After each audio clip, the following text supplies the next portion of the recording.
Meus irmãos, então, hoje o número está um pouco reduzido, então eu ia terminar o Sermão do Monte, ia falar 9, 10, 11 e 12, mas aí a gente fala só o 9, e a gente explora ele um pouquinho mais aqui, ó. E aí semana que vem a gente termina, né? E aí participa todo mundo, não é? Então nós estamos vendo o Sermão do Monte, então quero ler de novo do verso 1 até o verso 12, e a gente vai trabalhar o verso 9 hoje. Mas é para a gente ter em mente, esse é o Sermão do Monte, o sermão que Jesus pregou. Ah, eu queria tanto ouvir um sermão de Jesus. Pronto, capítulos 5, 6 e 7 de Mateus. Jesus pregou esse sermão. Então você vai ouvir o sermão que Jesus pregou. Lógico, com a grande deficiência do pregador aqui, mas vou tentar ser o mais fiel possível. Então diz assim, o Sermão do Monte do capítulo 5, dos versos 1 a 12. Vendo Jesus as multidões, subiu ao monte e como se assentasse, aproximaram-se os seus discípulos. E ele passou a ensiná-los, dizendo: Bem-aventurados os humildes de espírito, porque deles é o reino dos céus. Bem-aventurados os que choram, porque serão consolados. Bem-aventurados os mansos, porque herdarão a terra. Bem-aventurados os que têm fome e sede de justiça, porque serão fartos. Bem-aventurados os misericordiosos, porque alcançarão misericórdia. Bem-aventurados os limpos de coração, porque verão a Deus. E bem-aventurados os pacificadores, porque serão chamados filhos de Deus. Bem-aventurados os perseguidos por causa da justiça, porque deles é o reino dos céus. Bem-aventurados sois, quando por minha causa vos injuriarem e vos perseguirem, e mentindo disserem todo mal contra vós. Regozijai-vos e exultai, porque é grande o vosso galardão nos céus, pois assim perseguiram aos profetas que viveram antes de vocês. Então essa é a palavra de Deus. Vamos concentrar no verso 9. Bem-aventurados os pacificadores, e a recompensa serão chamados filhos de Deus. Essa é uma boa recompensa, né? Sermos conhecidos por sermos filhos de Deus.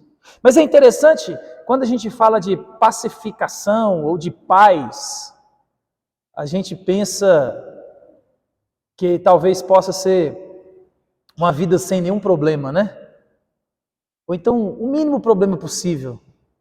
Mas é interessante, quero lembrar aos irmãos aqui um hino que nós conhecemos. Ele remete a essa questão da paz, essa tranquilidade, esse descanso. E ele diz assim, ó: se a paz a mais doce me deres gozar, se dor mais forte sofrer, ó seja o que for, tu me fazes saber que feliz com Jesus sempre sou. Sou feliz com Jesus, meu Senhor. Todo mundo lembra desse hino, né? Então, ele continua assim, ó: embora me assalte o cruel Satanás e ataque com vis tentações, ó certo eu estou, apesar das aflições, que feliz eu serei com Jesus. Sou feliz com Jesus, meu Senhor. Meu triste pecado por meu Salvador foi pago de um modo cabal. Valeu-me o Senhor, ó, mercê sem igual. Sou feliz, graças dou a Jesus. Sou feliz com Jesus, meu Salvador. A vinda eu anseio do meu Salvador, em breve virá me levar ao céu, onde vou para sempre morar, com remidos na luz do Senhor. Sou feliz com Jesus, meu Senhor. A gente canta ele na hora de ir embora. Mas é bonito, né? Mas é interessante, meus irmãos, que o contexto que o autor ele escreve essa música é um contexto que eu, pela graça de Deus e pela misericórdia, nunca quero passar na vida, de maneira nenhuma. O Horatio Spafford, ele escreveu esse hino, e ele era amigo pessoal daquele grande evangelista do século passado, né? Do D.L. Moody. E ele foi convidado pelo D.L. Moody a passar uma temporada na Europa. Ele tinha posses, né? Esse irmão, e ele era um advogado, ele tinha empreendimentos na cidade também, imobiliários. E aprove Deus, na sua soberania, quando eles iam embarcar, ele não pôde embarcar junto com a família. Então só embarcou no navio, naquela época, só a esposa e as 3 filhas, se não me engano, acho que eram 3 filhas mesmo. E ele ficou de encontrar elas na Europa. Mas, durante a viagem, o navio sofre um naufrágio e as 3 filhas dele morrem. Só que, enquanto isso tudo acontece um grande incêndio em Chicago e ele perde tudo. Foi um dos maiores incêndios que teve em Chicago. Então ele que era um rico, que toda a sua riqueza estava concentrada em prédios e casas, adivinha o que aconteceu? Perdeu tudo. Então, numa tacada só, esse nosso irmão, ele perde seus bens, seus filhos, e aí ele recebe uma carta da esposa só assim dizendo, ó, cheguei, porém só. E é interessante que ele, o mais rápido possível, ele pega o navio seguinte, ele vai e encontra a esposa dele, né? E aí quando ele está viajando, o comandante do navio fala que no lugar que eles estavam passando, era o lugar onde ocorreu o naufrágio. E aí é nesse momento que esse irmão escreve essa música. Passando por esses problemas, nesse contexto, perdeu as filhas, está sem a presença da esposa, está sem dinheiro, e ele consegue fazer um refrão que, com esse contexto, talvez você fica, não tem lógica. Sou feliz com Jesus, meu Senhor. E você vê que ele enfatiza no refrão, sou feliz com Jesus. Eu esqueci a melodia agora. Com Jesus, meu Senhor. Então, meus irmãos, essa paz aqui, que esse homem tinha no coração, é a paz que Paulo vai dizer para nós lá em Filipenses, que é a paz que excede todo o entendimento. Não tem como eu te explicar. Um homem nessa situação conseguir escrever, né? Se ele não reclamasse, se ele só chorasse, se ele ficasse quietinho, ele já tinha sido um super crente. A gente já ia dar parabéns para ele e falar, você foi melhor do que a gente. Agora ele conseguir verbalizar isso numa música, não é uma música qualquer, é um hino que atravessa a história. A gente percebe, meus irmãos, que nós precisamos buscar esse ideal, né? Nós precisamos de buscar essa verdadeira paz. Então, é interessante que Jesus, depois que ele está lá com seus discípulos, ele já está prestes para ir para a cruz, né? Jesus ele vai dizer assim, ó, deixe-vos a minha paz vos dou, não dou como o mundo dá. Aí ele vai dizer aquela frase que eu e você nunca esquecemos, não se turbe o vosso coração, credes em Deus e credes também em mim. Na casa de meu pai há muitas moradas, se não fosse assim eu não teria dito, mas eu vou preparar. Deixo a minha paz com vocês. Olha que maravilha. A gente já podia ir embora, né? A gente já tem tudo que a gente precisa, a paz. Mas os pacificadores aqui, meus irmãos, Jesus está trazendo para nós uma paz que também se trata dessa paz. Essa paz de circunstâncias, essa paz espiritual. Mas Jesus está querendo mostrar para nós uma paz a qual Ele alcançou para mim e para você, uma paz melhor, né? E a gente queria pensar nisso essa noite. Mas existem pessoas que parece que não gostam de ter paz, né? É interessante que há algum tempo atrás eu estava estudando sobre isso e Eu já usei muito essa frase. Na verdade, a gente gostava muito daquela frase, eu quero é ver o circo pegar fogo. Né? Eu não quero nem saber, eu quero ver o circo pegar fogo. E é interessante, meus irmãos, que a Bíblia vai dizer que isso é pecado. Provérbios 17 e 19, ele vai ensinar para nós que quem ama a contenda, ou que quem instiga a contenda, ele ama o pecado. Então aquela ideia que às vezes eu e você tem de, não quero nem saber, eu quero ver o circo pegar fogo. Aquela pessoa que instiga a situação, que instiga e estimula a encrenca, e quer tirar a paz do ambiente. A Bíblia vai dizer que essas pessoas são amantes do pecado. Olha tanto que isso é sério. Então, a partir de hoje, se você já usou essa expressão, ou ainda usa, quero nem saber, eu quero ver o circo pegar fogo, se arrependa. Como eu já me arrependi. E o dia que você cair de novo, se arrependa mais uma vez. Porque nós como sal, luz, nós devemos promover a paz, como nós vamos ver aqui. Mas a paz aqui, meus irmãos, dessa bem-aventurança, ela traz essa ideia de expressar uma paz que é muito mais do que esse sossego de ambiente, ou a paz do lugar.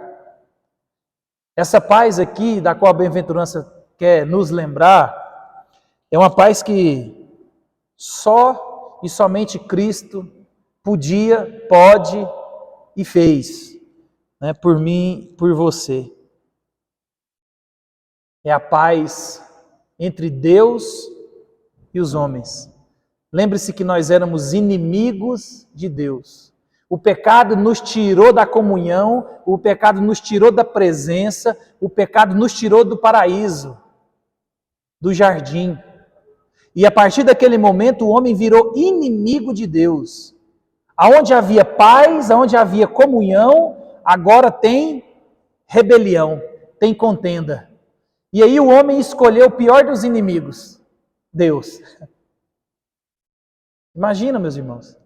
A gente gosta daquele verso, né? Se Deus é por nós, quem será contra nós? Mas se Deus é contra nós, quem será por nós ou o que será de nós?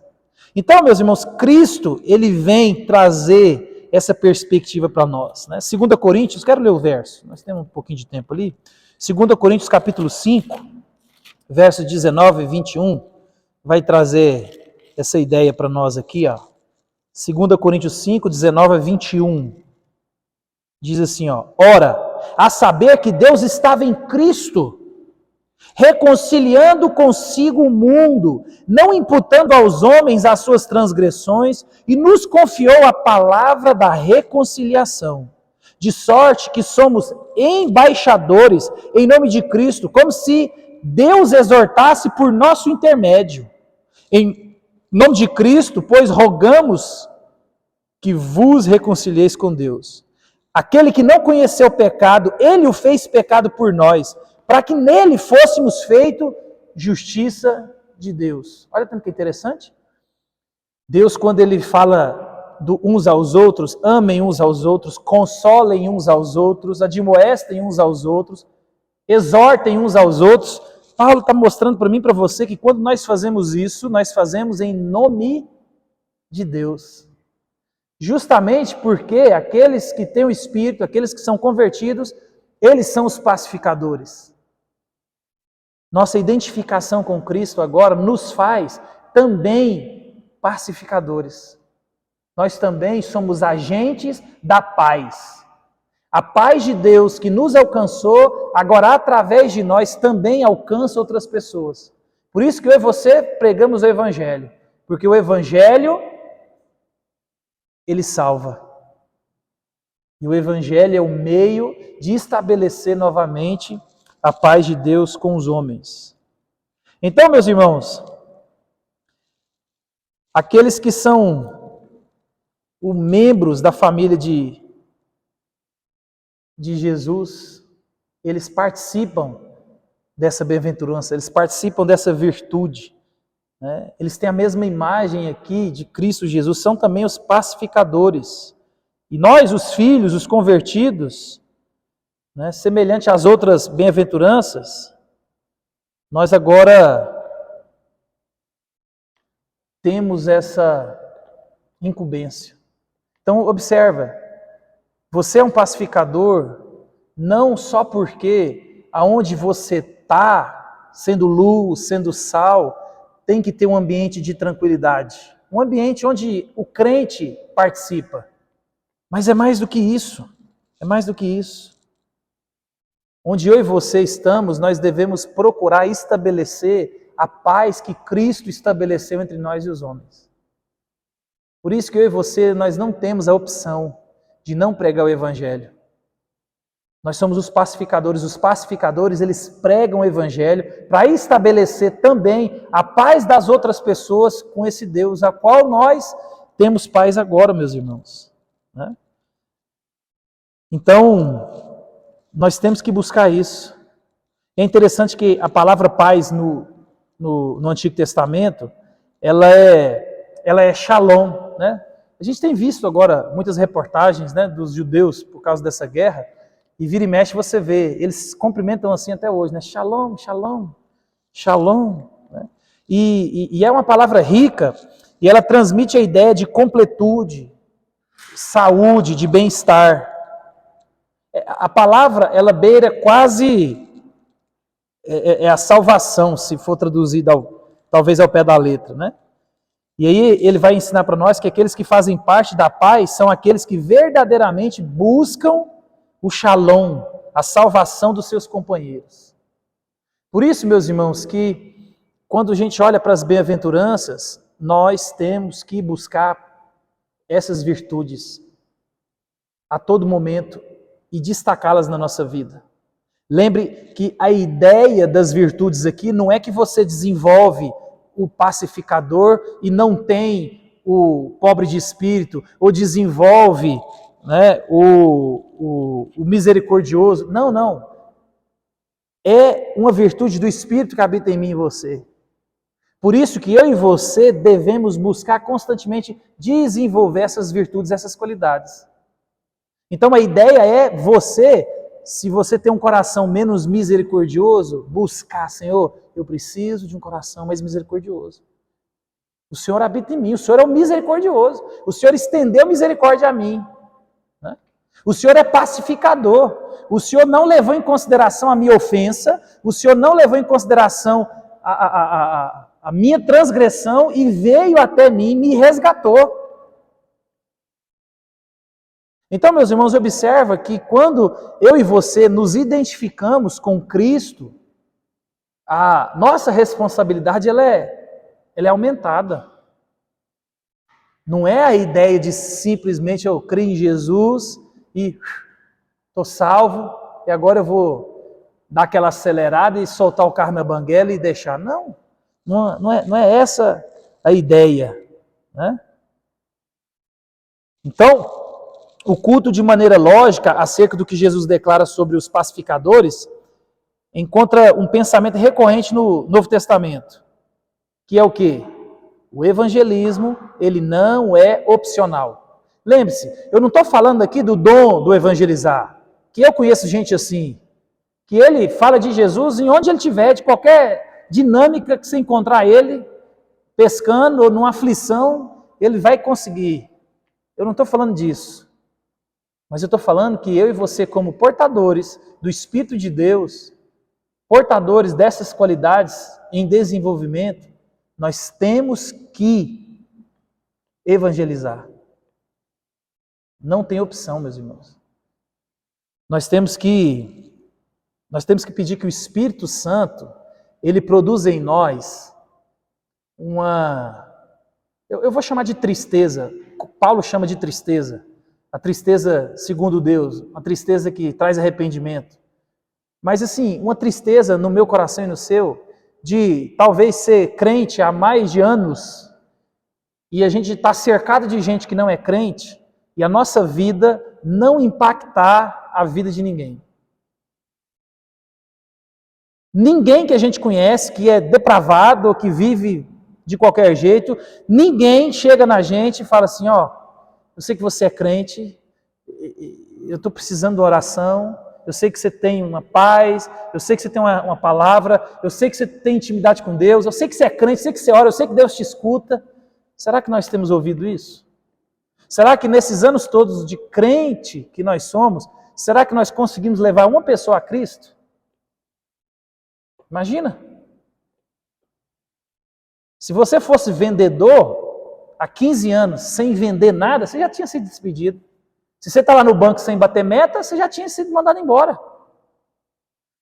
A graça de Deus é tão boa que no Evangelho não existe isso, né?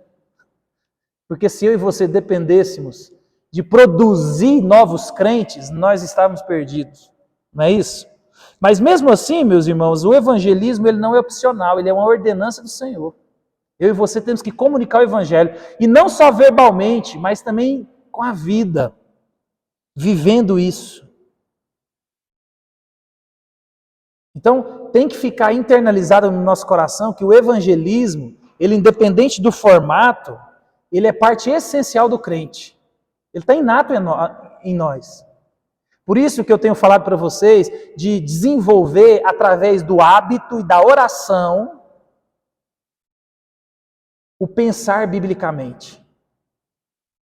Você está assistindo televisão e você assiste uma notícia, você assiste uma cena e você refletir o que Deus diz sobre isso. Você vê um problema de casamento, você vê um problema na sociedade, você vê em qualquer área, você se esforçar, aprender e treinar a mente e o coração de o que a Bíblia, o que Deus pensa sobre isso. Porque senão, meus irmãos, a gente vai viver uma vida onde aqui a gente é muito bonito, mas lá fora, quando alguém chega e fala assim, eu queria divorciar, você fala, não, eu também queria. Aproveita que você pode divorciar. Não é assim que a gente faz? Então observa que os nossos conselhos são tão diabólicos, e na verdade são mais diabólicos do que os próprios filhos do diabo. Então isso é porque a nossa mentalidade, ela precisa de ser renovada. Lembre-se, o dia que você creu em Cristo, Paulo vai dizer que algumas coisas têm que acontecer. Existe um retirar e colocar coisas. Você retira pensamentos, você retira hábitos, você retira coisas e coloca coisas. Então, se eu e você não entendermos isso, nós vamos ficar esse crente que não cresce, é o crente criança na fé, é um crente menino, né? Então nós temos que entender, meus irmãos, que a nossa vida tem que buscar constantemente essa bem-aventurança, desenvolver, na verdade. Você já tem se você é um salvo. Ser um pacificador, você ser um agente de paz entre Deus e os homens, ou entre os homens e Deus, né? Então, meus irmãos, nós temos que correr sempre nessas orientações do Senhor. E olha a promessa, nós seremos filhos de Deus. A gente gosta de falar assim, ó, ixi, olha lá, ó, filho do fulano. Ah, mas também é filho do fulano? Por quê? Porque há uma identificação. Mas talvez, meus irmãos, nós não estamos sendo chamados de filhos de Deus, né? E isso deve trazer uma reflexão para nós. Então, uma vez que todos os cristãos são filhos de Deus, todos os cristãos, eles devem participar da obra da pacificação. Então, nosso intuito é, através das pessoas que Deus tem colocado na nossa volta, trabalhar para a paz entre essas pessoas e Deus. Como? Falando de Jesus.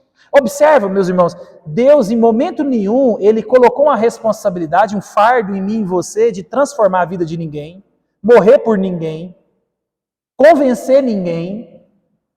Nós só temos uma responsabilidade e uma ordem de pregar o Evangelho, apontar o caminho. O caminho é Cristo. Cristo fez isso. Você é pecador, precisa se arrepender. É isso que Deus espera de mim e de você. Nós não temos essa responsabilidade de transformar o coração, de mudar as pessoas. Nós nem podemos. Na verdade, a gente não consegue fazer isso em nós mesmos, né? A gente não consegue transformar nós mesmos. Às vezes a gente chega na segunda-feira e fala assim, essa semana vai ser diferente. Vou acordar a tal hora todo dia, vou comer menos, eu vou fazer um exercício, vou fazer uma caminhada, eu vou ler a Bíblia essa semana e tudo. Na segunda-feira de tarde você já lembrou do negócio e na terça já desandou. Você fala, não, segunda-feira que vem eu começo e nisso nós já estamos em última semana do mês 10, ou seja, falta 2 meses e talvez a gente não cumpriu com os propósitos. Por quê? Porque nós precisamos entender e desenvolver algumas coisas através de hábitos de perseverança. Nós estamos muito esperando que Deus ele muda uma chave na nossa vida. E aí eu e você acordamos de um dia para a noite e viramos o super evangelista. A gente trata as pessoas de um jeito, no outro dia você, nossa, não sei nem o que está acontecendo comigo. Não é assim, meus irmãos, é crescimento, é desenvolvimento, é deixar coisas e se revestir de Deus, né? Então essa é a dinâmica. Então, nós precisamos entender isso. Nós precisamos e nós participamos dessa responsabilidade de proferir as bem-aventuranças do reino do Senhor. Então, meus irmãos, Paulo ele enxerga esse ponto como uma dádiva que nós devemos ao mundo. E ele diz isso lá em Romanos 1,14, ele diz assim, ó, pois sou devedor tanto de grego quanto a bárbaros, tanto de sábios como ignorantes. Ou seja, ele é o apóstolo aos gentios, quem Deus encarrega ele de evangelizar até os confins, e ele se sente responsável pelos perdidos. Esse é o sentimento que os pacificadores devem nutrir. Então observa, busque esse sentimento, meu irmão, na oração. Senhor, eu não consigo ter compaixão pelos perdidos. Na verdade, eu não estou nem aí. É eles que vão para o inferno, eu já estou salvo. Essa não é a postura, não é o sentimento que eu e você devemos nutrir. Eu e você temos que gerar essas coisas na oração, na perseverança. Buscar parecer com o Deus ao qual nós servimos. Imagina, você diz que é crente, filho de Jesus. Jesus é o misericordioso, Jesus é o manso, é o pobre de espírito. Jesus é o pacificador. E você diz que crê nele, que é parecido com ele, mas não faz nada do que ele faz. Às vezes a gente não consegue promover a paz dentro da nossa própria casa, dentro da nossa própria família, onde a gente tem mais intimidade. Eu conheci uma pessoa, meus irmãos, e ele assim, viveu uma vida muito promíscua, vida de mundo mesmo. Mas é interessante que o dia que ele conheceu Jesus, foi tão perceptível a mudança, que um dia eu estava dentro do carro com um primo dele, ele falou assim para mim, você é lá da igreja do fulano, né? Eu falei, sou. Rapaz, como que ele mudou depois que ele foi para a igreja? Ali mudou, agora é crente mesmo.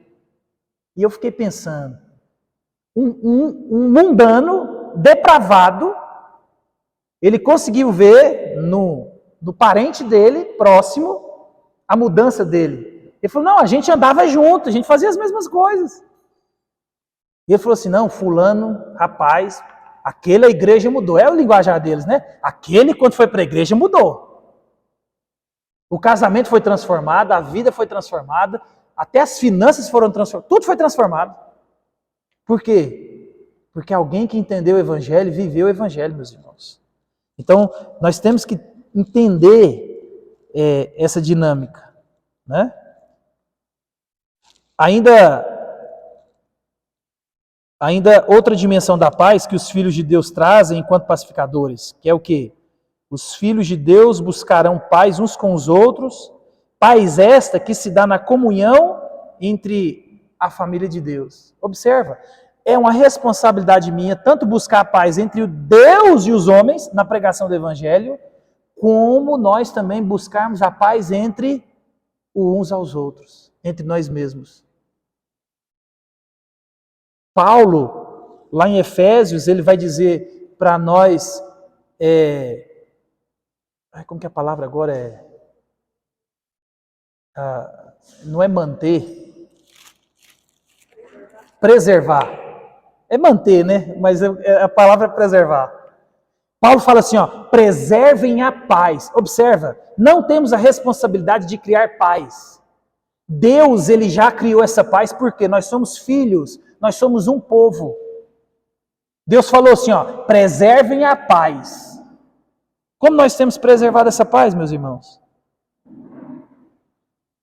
Será que nós temos buscado a paz entre nós mesmos no âmbito de igreja? A amargura e contenda são estranhas à comunidade evangélica? Será que, vamos só colocar no nosso meio, né? Nós temos aqui hoje, nós temos 37, 39, 40. Nós temos em média, nós temos 40 membros e em média 65 pessoas que congregam na igreja. Média 65, quase 70.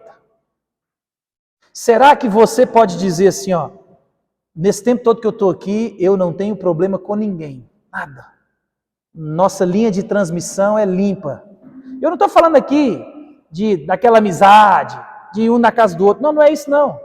Isso aí é intimidade, é outra coisa. Mas eu estou falando assim, ó, será que a gente não tem nutrido nenhuma rincha?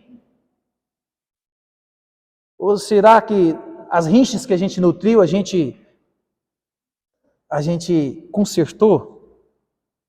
Então, meus irmãos, há, infelizmente, esse tipo de coisa. E esses sentimentos, eles não estavam ausentes nas igrejas a qual os apóstolos participaram e escreveram. A gente vê isso em Coríntio, a gente vê isso em Filipos, a gente vê isso nas marcas da igreja. E a gente vê isso até hoje, né? A gente vê essa amargura mostrando a cara feia e ela ainda causa problemas nas igrejas, né? Tem gente que fala assim, ó, eu gosto de igreja pequena.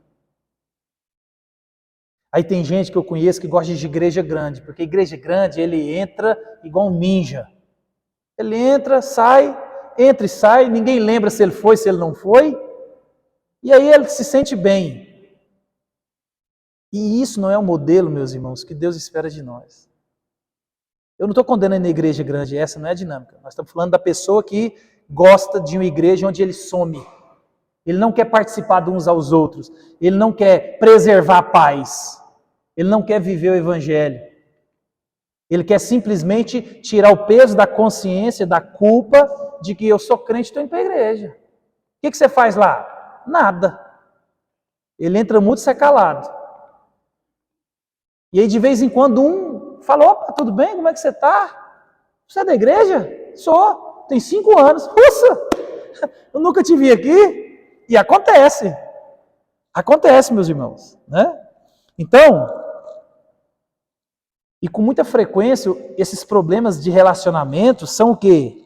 São causados pelo orgulho, o desejo de aparecer, o desejo de posição na igreja, né? É causado também pela indiferença. Ah, estou nem aí para aquela pessoa, não estou nem aí para... Então isso é uma realidade, meus irmãos. E quão demorado nós formos para compreender que eu e você, nós somos uma família. Lembra, eu quero que você pense nisso, eu quero que você reflita nisso. Isso é uma verdade.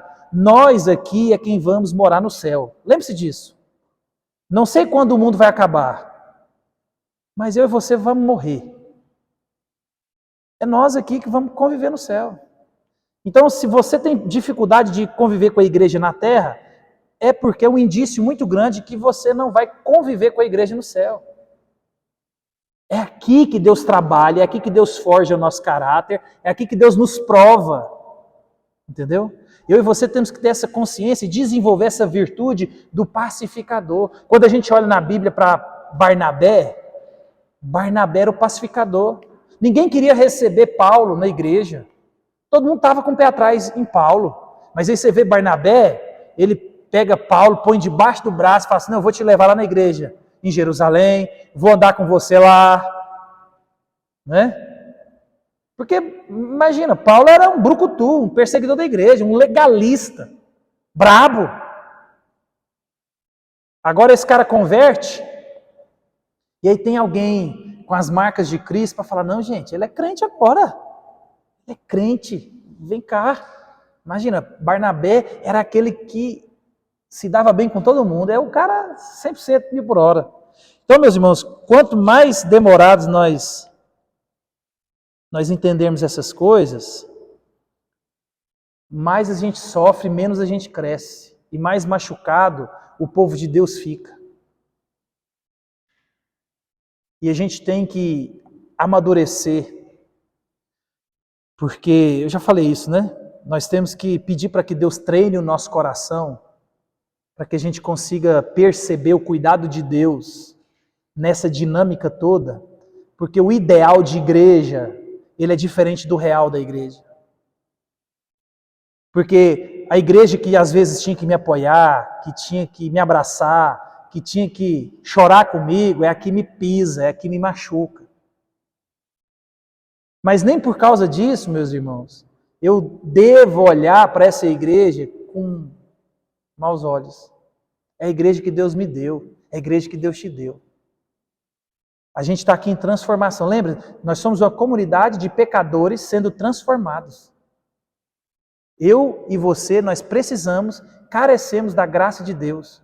Eu vou precisar de perdão, eu vou precisar de perdoar. Essa é a dinâmica. Se a gente aprender a olhar para a vida do mesmo jeito que a gente olha para os relacionamentos mais íntimos, por exemplo, marido e mulher. Meu irmão, a mulher que mais, a pessoa, né? Não vou nem falar com a mulher. É uma pessoa que mais me machuca, mais me deixa chateado, que mais fala coisas que eu não gostaria de ouvir, é minha mulher. E ela me fala coisas que vocês nem imaginam. Eu acho que nem o meu pior inimigo tinha coragem de falar para mim algumas vezes.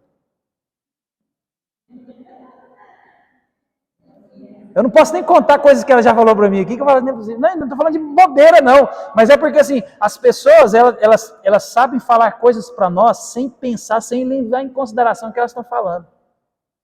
É como se elas tivessem chamava alavanca, né? Uma picareta, e assim ela fosse lá no fundo do mais íntimo e dava uma picaretada no coração da gente. Agora, se você não souber lidar com isso no casamento, você sabe onde vai dar. Se você não souber lidar com isso na igreja, você sabe onde é que isso vai dar. Agora, o que eu acho interessante é que no relacionamento de filho e pai, e filho e mãe, principalmente, não acontece tanto isso. Isso me intriga. Porque, às vezes, o filho é um satanás. Só dá problema. Rouba dinheiro do pai, faz piseiro. A mãe olha para aquele infeliz, e se ele chorar 50 vezes, ela recebe ele do mesmo jeito.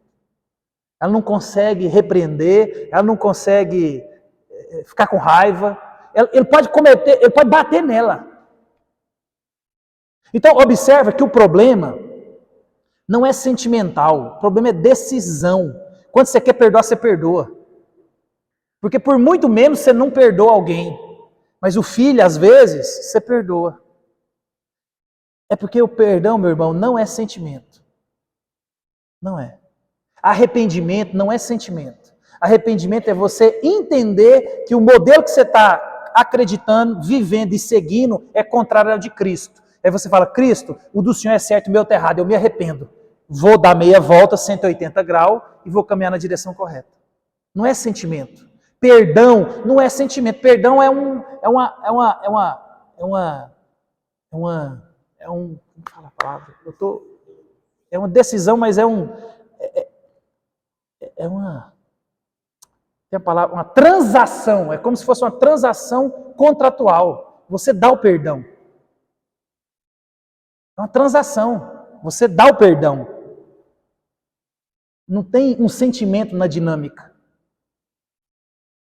Então, meus irmãos, nós temos que começar a entender essas coisas para que, de fato, essas virtudes que, se nós somos crentes convertidos e temos o Espírito Santo, ela já está aí, já está aqui. A gente só tem que orar e treinar o nosso coração, a nossa vida, para desenvolver isso. Igual a musculatura. Por isso que Deus nos prova. Por quê? Para a gente ficar forte. Aí eu queria ter compromisso com Deus. Aí, o que você acha que vai acontecer? Arrumar um monte de coisa para você fazer, um tanto de coisa para você se desviar do foco, não é assim? Aí eu quero orar para ter paciência. Aí aparece um tanto de coisa, um tanto de problema. Aí você, o que você faz? Você esquece. Você ora para ter compromisso, é quando começa a aparecer aquele tanto de coisa, você vai abraçando tudo e vai fazendo. Você não vai fazendo, né? Você vai só... diz aquele ditado, né? Como é que a gente faz isso tudo? Não, a gente não faz bem feito, a gente faz do jeito que dá. Aí você pede paciência, aí quando Deus te dá uma oportunidade de desenvolver paciência, o que você faz? Você chuta o pau da barraca, chuta o leite com uma vaca. E a dinâmica do cristianismo é assim, meu irmão. Então, você tem que lembrar que você é crente. Você já tem a virtude aí. O fruto já está aí. O fruto do Espírito está aí. Se você é crente, ele está aí. Ah, pastor, eu preciso de amar mais. Está aí. É só amar. Eu preciso de ter paciência. Está aí. Eu preciso de ser longânimo. Está aí. Eu preciso de ser misericordioso. Já está aí. É só você respirar fundo e viver uma vida treinando o seu coração. Opa, eu não sou misericordioso. Eu passo por cima de todo mundo mesmo. Eu sou o meritocrático. Não merece, não ganha. A gente é assim, né? Não.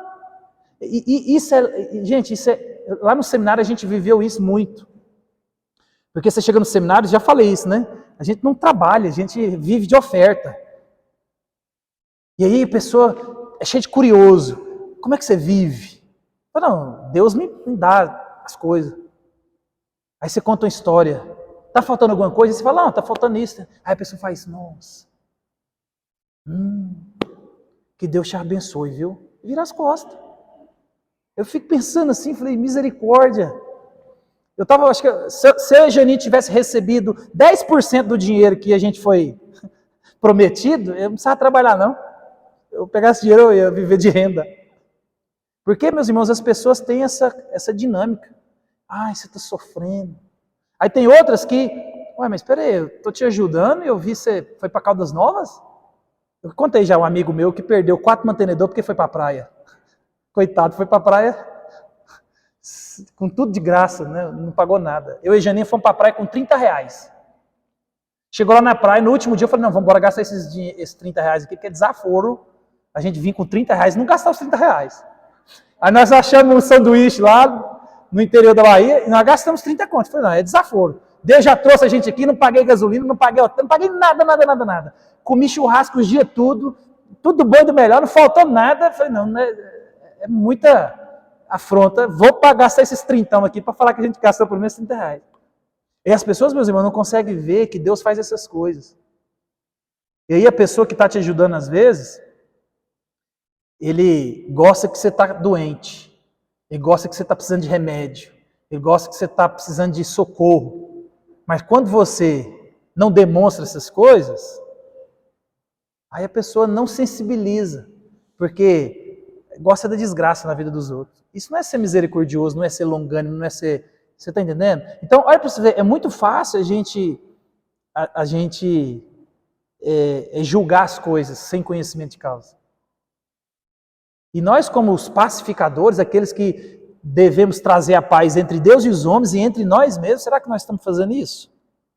Não é? Então a gente não pode, meus irmãos, ser lentos em observar essas coisas. A gente tem que entender o que a Bíblia diz, porque senão a gente começa a viver errado. Lembra? Doutrina errada, vida errada. Pouco conhecimento de Deus, vida desesperadamente corrupta. Né? Olha o que Colossenses 3,15 diz, assim, ó. Seja a paz de Cristo o árbitro em vosso coração, a qual também foste chamados em um só corpo, e sedes agradecido. Todo mundo aqui já fez isso, eu acho. Eu já fiz isso também. Eu estou precisando de tomar uma decisão, aí você lê Colossenses 3,15 e fala, não, eu estou com paz no coração. Porque Colossenses 3,15 vai dizer assim, que seja a paz de Cristo o árbitro no seu coração. Não é assim que às vezes a gente pensa? Mas lembra, eu quero que você veja esse versículo na dinâmica, que a paz de Cristo, meus irmãos, é como se fosse um juiz, um árbitro, e que vai tocar o apito quando você sofre uma infração. O que eu quero dizer com isso? Tudo que você faz na vida, tudo que você quer fazer na vida, a paz de Cristo é o árbitro, ou seja, quando Deus te restaurou ao povo dele, quando Deus te salvou, quando Deus agora te trouxe para a condição de filho de Jesus, a sua vida é diferente o jeito de falar é diferente, o jeito de pensar é diferente. Então, tudo que você vai fazer, o árbitro é que agora você tem paz com Deus. Você agora é diferente. A sua vida agora é outra. Esse é o árbitro, o apito. Porque quando você fizer algo que está contrário à sua condição de filho, de crente, de convertido, a paz de Deus, a sua condição de agora estar em paz com Deus, ela apita e fala, epa, você precisa se arrepender, você precisa de voltar, entendeu?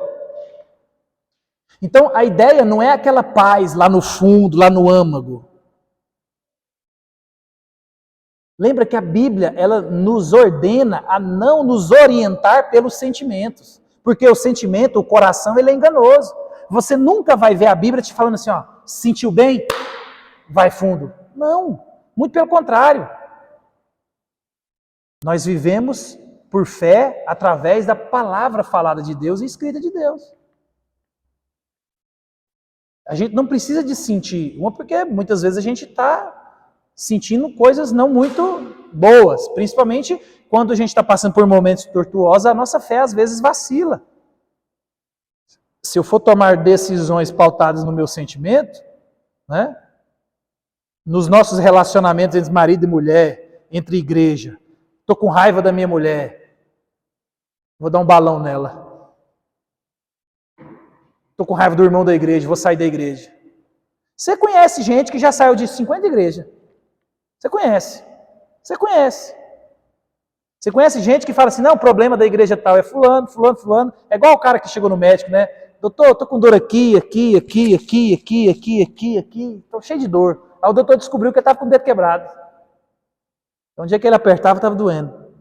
Às vezes a gente é assim. Ai, aqui é ruim, aqui é ruim, aqui é ruim, ali. Não, mas na verdade é a gente que é o problema. É a história da senhora que ficou olhando a outra estender roupa pela janela, né?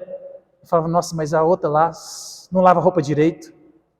E toda vez a outra lá ia estender as roupas, o lençol dela, nossa, mas as roupas dela toda manchada, toda suja. Até que um dia ela foi para o lado de fora e descobriu que a janela dela estava manchada para o lado de fora. Não era a roupa da vizinha que era suja, mal lavada, era a janela dela que estava suja. Então, às vezes, a gente tem essa tendência de olhar para as pessoas e a gente julga as pessoas pela ação e nos julga pela intenção. Você tem a intenção de fazer, você se acha bom. Aí o outro pisou na bola, você peia. Isso, meus irmãos, não é o que Deus espera de nós. Não é o que Deus espera de nós. A paz de Deus aqui nos nossos relacionamentos, ela deve ter a primazia. Lembre, todo conflito que eu tenho no meu relacionamento, independente de onde Deus me coloca, a paz de Deus é o árbitro.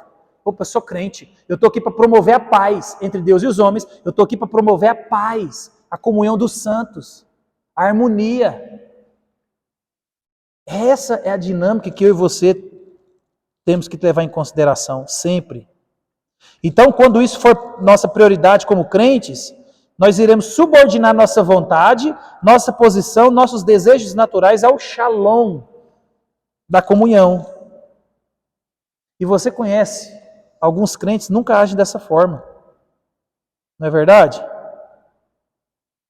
Tem crente que ele não percebe ou não se importa, meus irmãos, com o fato de que Jesus orou, né, na oração sacerdotal do capítulo 17 de João, para que isso acontecesse. Olha o que Jesus vai dizer, capítulo 17 do Evangelho de João, verso 20. Ó. Não rogo somente por nós, mas também por aqueles que vierem a crer em mim, por intermédio da sua palavra, a fim de que todos sejam um, como és tu, ó Pai, em mim e eu em ti. Também sejam eles em nós, para que o mundo crê que tu me enviaste. Observe, meus irmãos. Nós vamos ser conhecidos como filhos de Deus quando nós tivermos amor uns pelos outros. É isso que o apóstolo João está dizendo. E quando alguém na igreja trabalha ou não trabalha, né, trabalha para romper a paz ou não trabalha para manter a paz, o que a gente está fazendo? A gente está desprezando tanto a oração que Jesus fez, quanto a bênção de Cristo de proporcionar essa união para nós. Por isso que ele não quer nem saber, não tem nada a ver com isso, nós temos sim. E nós aqui na igreja, nós temos que começar a desenvolver esse uns aos outros para que eu e você consigamos a cada vez mais nos importar, cuidar. Essa é a dinâmica. E a gente é falho nisso. E eu sei que é difícil, mas é assim que Deus espera de nós. É nessa dinâmica e nessa caminhada que a gente vai. Olhando aqui para Efésios 4:3, Paulo ele faz outra descrição vívida disso, ó. E aí no contexto, Paulo vai falar que nós devemos praticar a humildade, a paciência e a longanimidade. Que jeito? Esforçando-vos diligentemente por preservar a unidade do Espírito no vínculo da paz. Observe. A realidade é com esforço. Suportar uns aos outros, manter a paz, preservar, a gente tem que se esforçar. Não é algo natural a mim e a você. Lembra-se, a nossa natureza ela é caída. Nós somos, por natureza, corrompidos. Por natureza, a gente só olha para o nosso umbigo. Por isso que Paulo vai dizer assim, ó, esforça. Então a paz é o vínculo, é o laço que ata todo mundo. Porque por natureza, meus irmãos, eu e você, nós nunca iríamos viver isso. A gente tem dificuldade de viver isso no nosso âmbito familiar. Eu, você, eu, minha mulher e os filhos, você, sua esposa e seus filhos, ou vice-versa. Olha que dificuldade que é a gente viver isso dentro do ambiente familiar.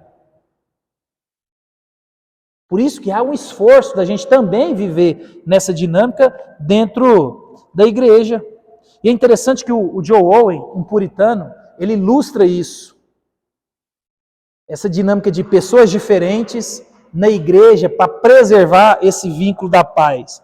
Ele desenha isso da seguinte maneira, esse puritano Joe Owen. Ele fala aqui, ó, imagine um homem recolhendo gravetos para a sua lareira. Ele encontra uma quantidade enorme de galhos, mas é aquela dinâmica. Você está recolhendo galhos para a lareira, mas tem galho grosso, galho fino, pequeno, grande, torto, reto. Tem toda uma dinâmica. Galho de tudo quanto é jeito. Aí você junta aquele tanto de galho, né? Aí você pega uma corda e amarra num feixe. E é assim que a gente carrega às vezes.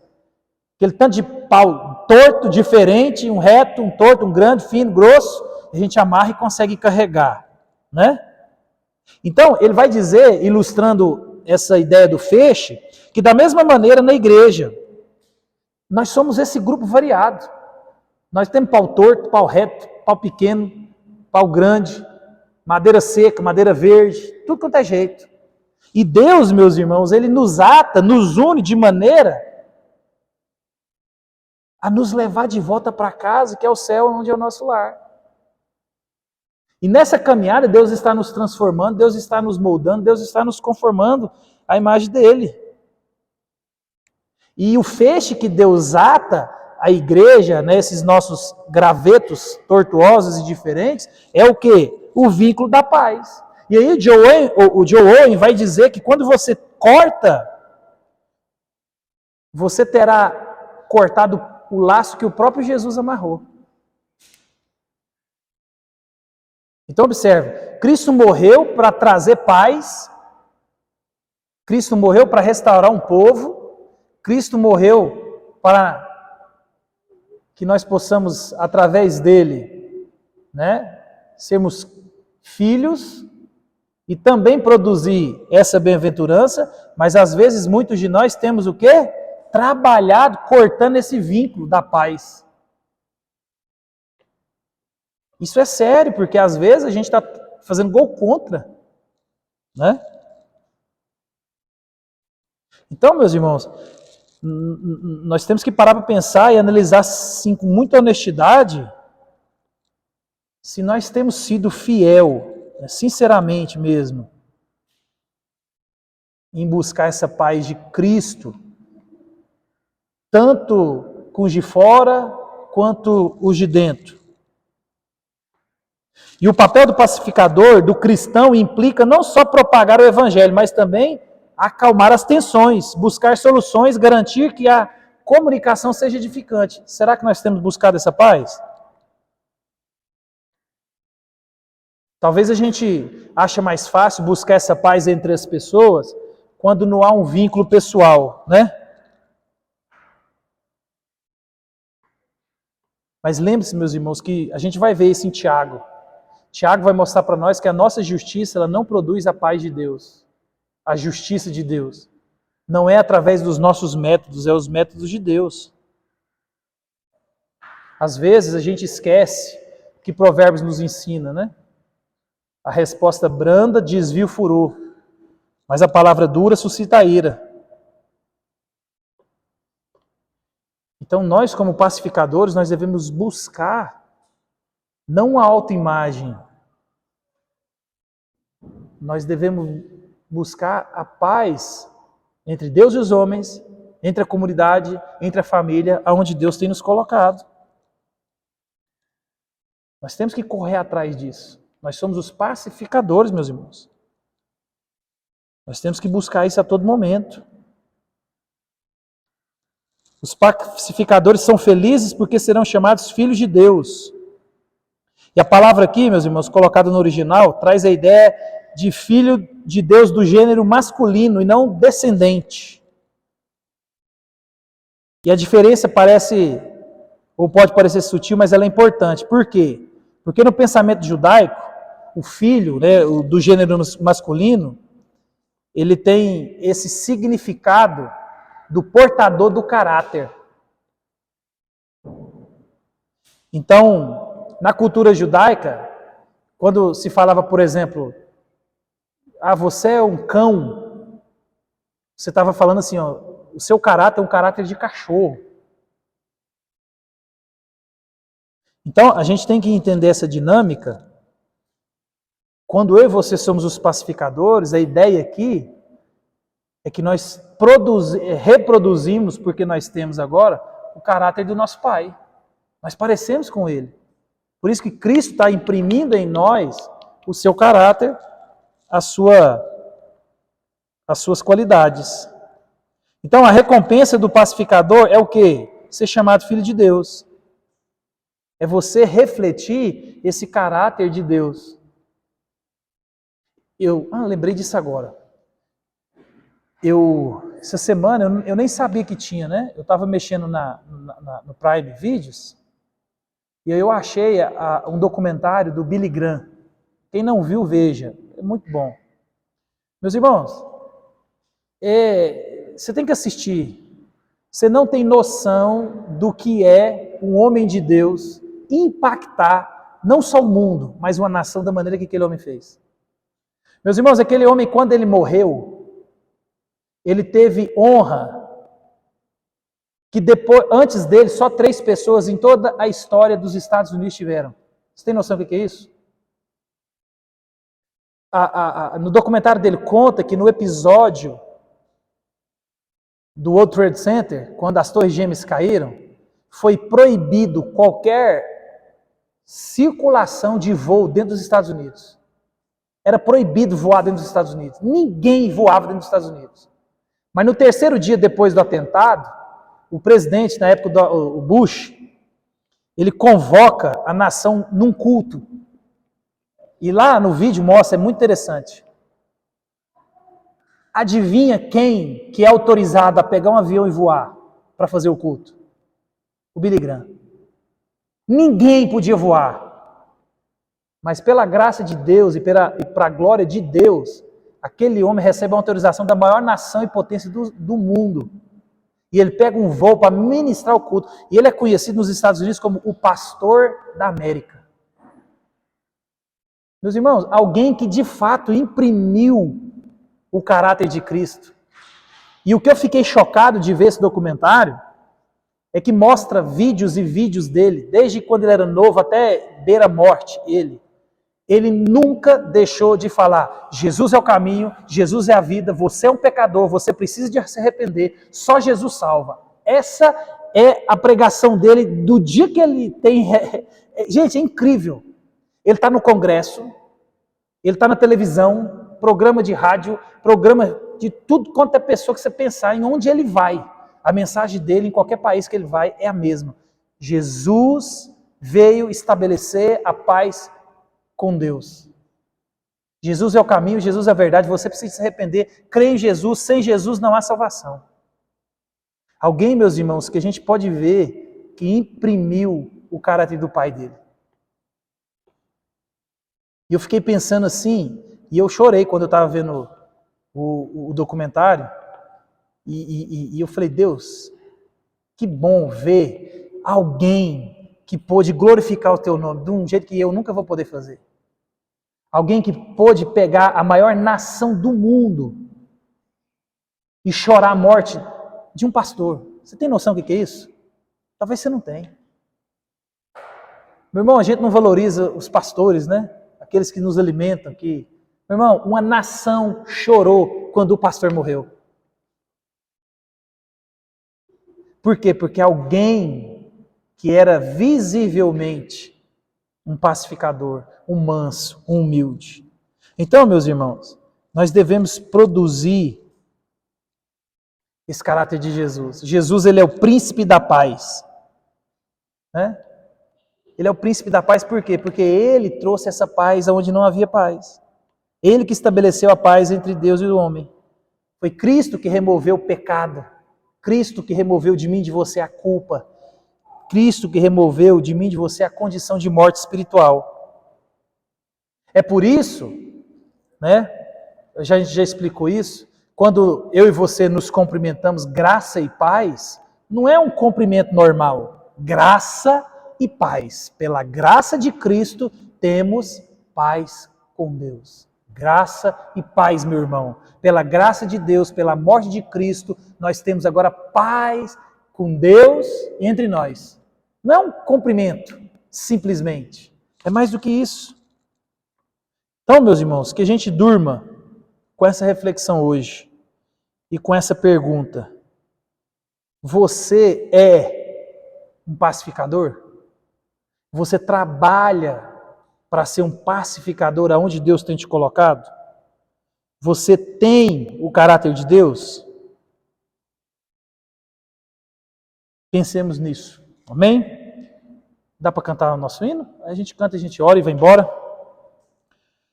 Lembre-se, meus irmãos, esse hino foi cantado naquele contexto.